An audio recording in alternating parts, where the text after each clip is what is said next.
আজকে এমন একটা ম্যাজিক নিয়ে চলে আসলাম।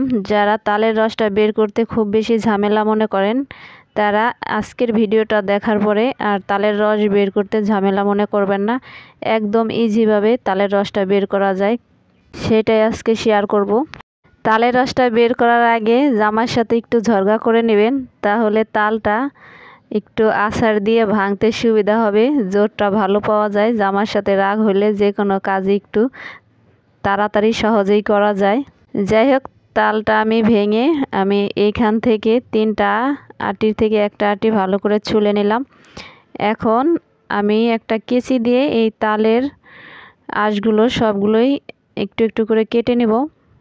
আপনারা চাইলে যে কোনো কেচি দিয়েই কিন্তু কাটতে পারেন, রান্না করার যে কেচি থাকে ওইটা দিয়েও কাটতে পারেন, কিন্তু আমার ওই কেচিটা এখন ধার নাই, তাই আমার কাছে ছোট্ট একটা কেচি ছিল, এটা দিয়েই আস্তে আস্তে করে কেটে নিতেছি। এটা কিন্তু কাটা একদমই সহজ।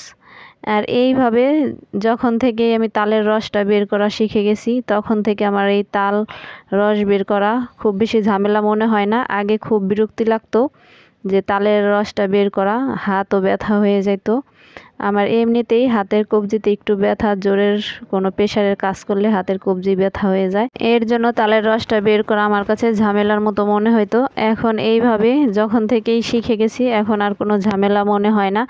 তালের পিঠা খেতে কিন্তু আমার কাছে বেশ ভালো লাগে, আমার মেয়েও খুব পছন্দ করে। আমি 12 মাসই ফ্রিজে তাল সংগ্রহ করে রাখি।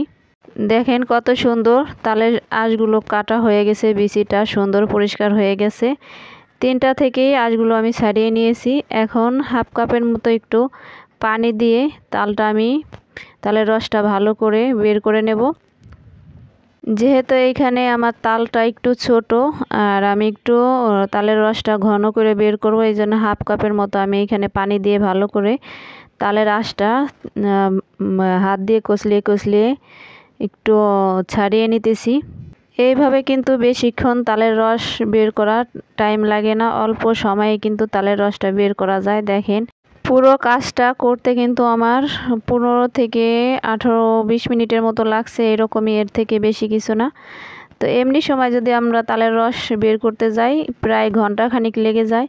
আজকে খুব সহজে আপনাদের তালের রসটা বের করা দেখাইলাম। একটা নেটের সাহায্যে আমি তালটা ভালো করে এখন ছেঁকে নেব, তাহলে একদম সুন্দর একটা তালের রস পেয়ে যাব আমরা। এইখানে কোনো ঝামেলা নাই, কোনো আঁশ পাওয়া যাবে না। এই তালের সিজনে কিন্তু অনেকেই আমরা তাল খেতে পছন্দ করি, তালের পিঠা খেতে পছন্দ করি, কিন্তু তালের রসটা বের করার ঝামেলার কারণে পিঠা খেতে চাই না। দেখেন একদম পিউরিটা একদম ফ্রেশ বের হয়েছে। আশা করি সবার কাছে আজকে আমার এই ভিডিওটা ভালো লাগবে।